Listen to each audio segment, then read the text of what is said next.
was fun to hang out with a bunch of Gen Zers before coming out to the podium. I'll just leave it there.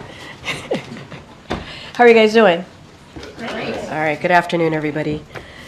So I'll be going to preview the president's schedule for next week.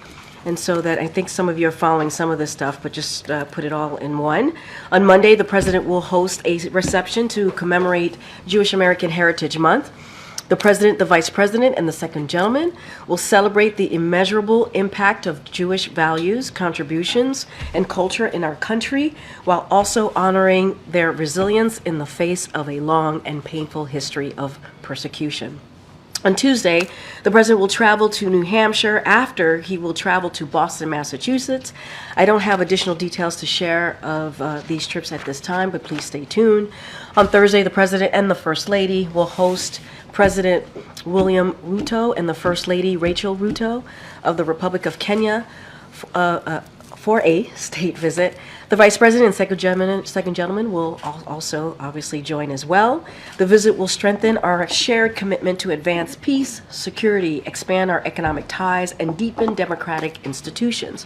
The visit will affirm our strategic partnership with Kenya and further the vision set forth at the U.S.-Africa Leaders Summit that African leadership is essential to addressing global priorities. The Vice President will also host a state luncheon on Friday at the State Department. On Saturday, the President will deliver the commencement address at the United States Military Academy's graduation ceremony. He previously delivered the commencement address at West Point in 2012 and also 2016 as Vice President. This is a special honor, and the President looks forward to celebrating graduates and their families and thanking them for their selfless service and defense of our nation.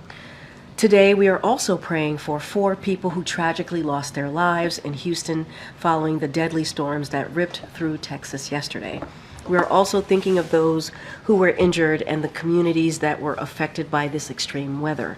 We are grateful for the first responders and rescue teams who have been working around the clock to protect people and save lives. The White House is in touch with Governor's office and the Houston mayor, and FEMA is in touch with their state and local counterparts.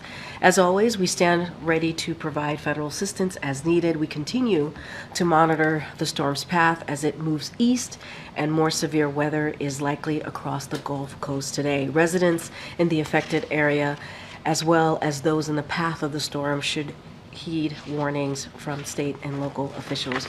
And with that, we have the Admiral here today to talk about updates in the Middle East.